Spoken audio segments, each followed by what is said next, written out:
დღეს ვულკან ვეზუს ვესტუმრებით. ვეზუვი ითვლება მსოფლიოში ერთ-ერთ ყველაზე საშიშ ვულკანად, რადგან მის ირგვლივ 3 მილიონი ადამიანი ცხოვრობს, რომლებიც საშიშ ზონაში იმყოფებიან, ხოლო 600,000 მის მისადგომებში. მოგეხსენებათ ჩვენი წელთაღრიცხვით 79 წელს ძლიერმა ამოფრქვევამ რომაული ქალაქები გაანადგურა. ესენია პომპეი, ჰერკულანიუმი, ოპლონტისი და სტაბიე. ვულკანი ზღვის დონიდან 1291 მეტრ სიმაღლეზე მდებარეობს და ძალიან მარტივად მისადგომია. მიუხედავად იმისა, რომ რუკაზე მასთან მისასვლელი ორი გზა არის დატანილი, მხოლოდ ერთი გზაა მოქმედი, რომელიც ნეაპოლიდან უფრო ახლოა. მეორე გზა, რომელიც ქალაქ პომპეიდან ადის, დროებით დაკეტილია. ნეაპოლიდან, რომიდან და სხვა ქალაქებიდან არის ერთდღიანი ტურები და მათი ფასი 40-დან 80 ევრომდე მერყეობს. დამოკიდებულია იმაზე, თუ რომელ ქალაქში ხართ გაჩერებული. თუ მანქანით ხართ როგორც მე, გაითვალისწინეთ ხარჯები, რომელთაც ცოტა ხანში გაგიზიარებთ. გზა ვეზუვისკენ ძალიან ლამაზია.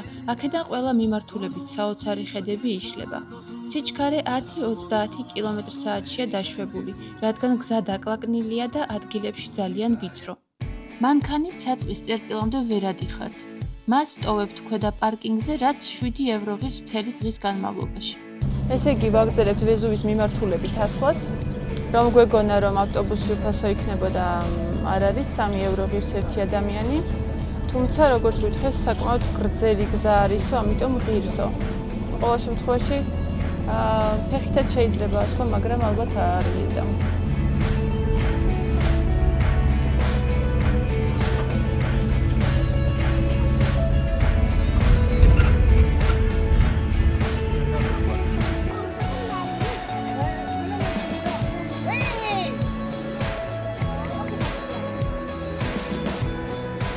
ზოგადად ვეზუვის ბილეთების ყიდვა სჯობს წინასწარ, მაგრამ თუ დაუშვათ რაღაც მიზეზის გამო ვერ შეიძინეთ ან ბოლო წუთს გადაწყვიტეთ აქ მოსვლა, ადგილზე შეგიძლიათ ისარგებლოთ Wi-Fi-ით და აქვე იყიდოთ.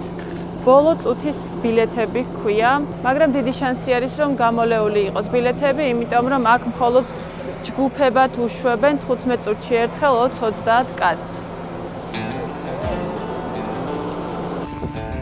ესეც დაბადების დღის საჩუქარიო, ასეთი წიგნი, სრული ინფორმაციით, აუდიო გიდით და რუკებით. როგორც ხედავთ, რუკაზე არის აღნიშნული წრიული მარშრუტი. თუმცა ის დაკეტილია და მხოლოდ ერთ-ერთ კაფემდე შეგიძლიათ მისვლა და უკან იგივე გზით უნდა დაბრუნდეთ. რაც შეეხება სალაშქრო ბილიკს, ის ძალიან მარტივია. არანაირი ფიზიკური მომზადება არ გჭირდებათ. ნებისმიერს შეუძლია ასვლა, მთავარია მაღალქუსლიანი ფეხსაცმელი არ გეცვათ. საცობი. გზად გვხვდება რამდენიმე კაფე, სადაც შეგიძლიათ დაისვენოთ, მიირთვათ ცხელი ან გამაგრილებელი სასმელი და დატკბეთ აი ასეთი ხედებით.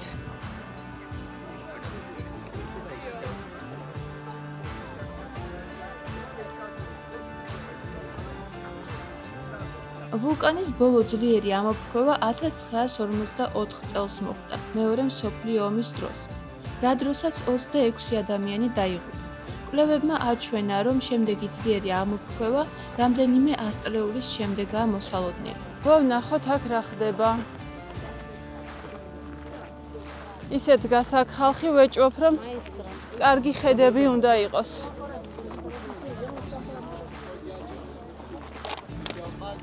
მაისის მეორე ნახევრიდან აქ უკვე ძალიან ცხელა, ამიტომ თან იქონიეთ მზის დამცავი, თავსაბურავი და რამე დასალევი სითხე.